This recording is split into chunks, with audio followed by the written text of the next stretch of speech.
아날로그 신호. 파형이 시간에 따라 연속적으로 변한다. 신호의 파형, 모양 그 자체가 정보를 나타낸다.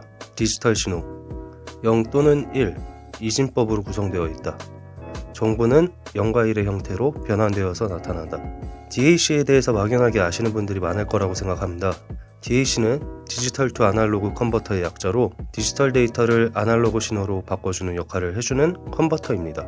ADC는 그와 정반대로 아날로그 신호를 디지털로 바꿔주죠. 재작년 아니면 작년까지 어쩌면 지금도 뉴트로라는 열풍으로 인해 LP에 관심이 많아진 MZ세대들도 있습니다. 현재 나오는 LP는 7, 80년대에 생산된 테이프, 릴 머신에서 녹음된 음원을 제외하고 대부분은 디지털화를 거친 파일로 제작이 됩니다. 요즘 저희가 듣는 모든 음원들은 이미 디지털화된 파일의 형식입니다. 80년도에 필립스와 소니가 CD의 규격을 만들었을 때부터 말이죠. CD의 규격은 44.1kHz 16비트 뎁스로 정해져 있습니다. 앞으로 샘플레이트와 비트 뎁스는 줄여서 4416으로 말씀을 드리겠습니다. 필립스와 소니는 1970년도에 아날로그의 파형, 시간에 따른 연속적인 흐름을 갖는 파형을 어떻게 디지털화 시킬까 고민하다가 펄스 코드 모듈레이션 방식을 사용했습니다. 이게 디지털 오디오의 시초가 됐죠. 펄스 코드 모듈레이션 방식은 줄여서 PCM 방식이라고 합니다. 이 PCM 방식은 시간의 흐름에 따른 파형에 점을 찍는 방식입니다. 그 점을 이어붙이면 선이 되는 것처럼 말이죠. 그 찍은 점의 좌표를 디지털화하자는 게 PCM 방식입니다. 필립스가 먼저 시제품을 만들어내고 최초의 제품은 엄청나게 컸다고 합니다. 그러나 소니는 달랐습니다. 지금의 CD 플레이어처럼 컴팩트한 사이즈의 제품이 가능하도록 하는 기술을 사용했죠. 바로 CIRC입니다. CIRC는 크로스 인터리블 리드 앤 솔로몬 코드라는 오류를 수정하는 방식을 CD에 접목을 시켰죠. CD는 아주 작은 진동에도 오류를 범하고 또 기스가 날 수 있기 때문에 CIRC는 앞뒤 데이터를 보고 빈 곳을 예측해 채울 수 있도록 하는 기술입니다. 이렇게 소니와 필립스는 손을 잡고 1980년도에 CD의 규격을 만들었습니다. 디지털 오디오의 규격을 정했습니다. 거기에 CD는 가청주 파수까지는 다 담자라는 의견으로 20에서 2만 헤르츠까지 다 담으려고 했지만 나이퀘스트 이론이라는 게 있기 때문에 최소 2배인 4만 헤르츠까지는 담아야 했습니다. 왜 그러냐면 2만 헤르츠 이상을 자르지 않으면 또 문제가 되기 때문이죠. 알리아스 프리퀀시라는 게 생깁니다. 그 당시 필터를 사용한다고 해도 딱 깔끔히 끊을 수가 없었습니다. 지금으로부터 약 40-50년 전이니까 말이죠.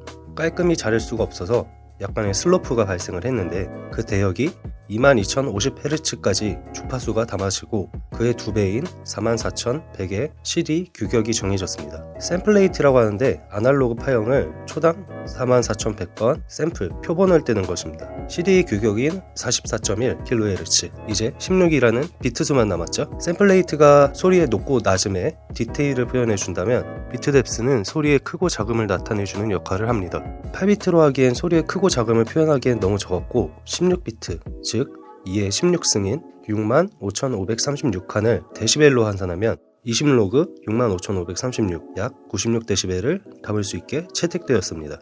이렇게 디지털화의 시초가 된 CD를 통해 우리는 음악을 감상하고 있는 것이죠. 그럼 음악을 만드는 사람들의 입장에서는 어떻게 소리가 녹음되고 디지털화 될까요? ADC의 단계인데요. 아까 설명드렸던 PCM 방식이 사용됩니다. 첫 번째, 증폭의 단계입니다. 예를 들어 사람 또는 악기가 소리를 내고 그 소리가 마이크의 울림판을 떨게 해서 마이크 안에 자석 주위에 감긴 보이스 코일을 진동을 하게 되면서 전자기장에 의해 플러스 마이너스 신호를 만들게 됩니다. 그러나 그 신호는 그 볼트 값은 아주 미약하고 약합니다. 그래서 그 약한 신호를 증폭해줘야 하죠. 프리앰프로 증폭을 하게 됩니다. 게인 스트럭처라고 하는데요. 적절한 양으로 신호를 증폭시키는 첫 번째 단계로 음질에 아주 많은 영향을 미칩니다. 그 신호는 ADC 회로 안에서 두 번째로 거쳐야 할 로우 패스 필터를 거치게 됩니다.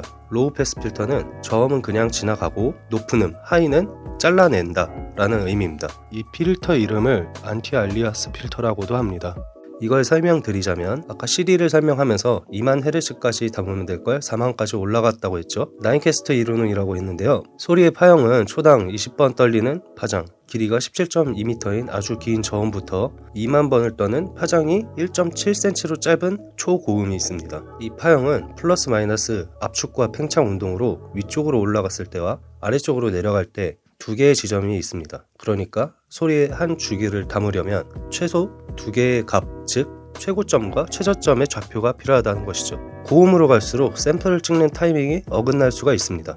이 어긋난 샘플, 좌표는 하나의 저음처럼 길게 파형을 그리게 되는 현상이 일어납니다.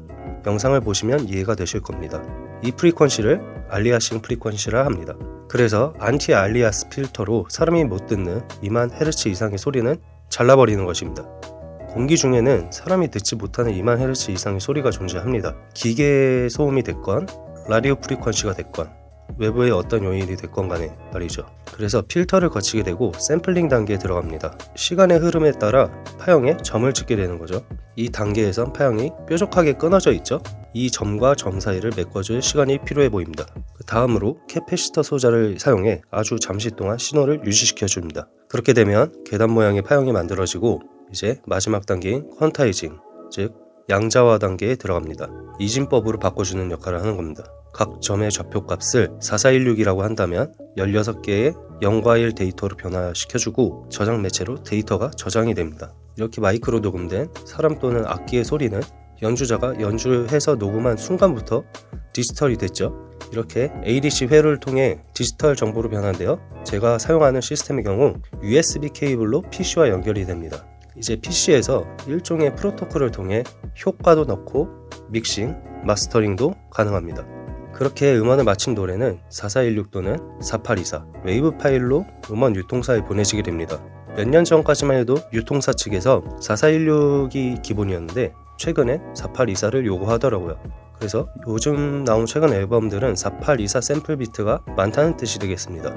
이제 마지막으로 청취자가 듣게 되는 DAC 과정이 들어가게 됩니다. ADC와 정반대입니다. 데이터 정보를 보고 DAC 칩이 한 번에 전기 신호로 바꿔줍니다. 첫 번째 단계에서 이미 전기 신호로 풀어버리는 거죠. 초당 44,100번의 전기 신호로 확 풀어버립니다. 클락의 신호에 따라서 말이죠. 이렇게 다시 샘플링된 파형은 또 시간이 필요해 보입니다. 캐패시터로 다시 저장을 해주고요. 로우 패스 필터를 거치고 증폭시켜 최종적으로 우리가 듣게 되는 것입니다. 길기도 길고 다소 어려운 주제였습니다만 최대한 간단히 정리를 해보았습니다. 감사합니다.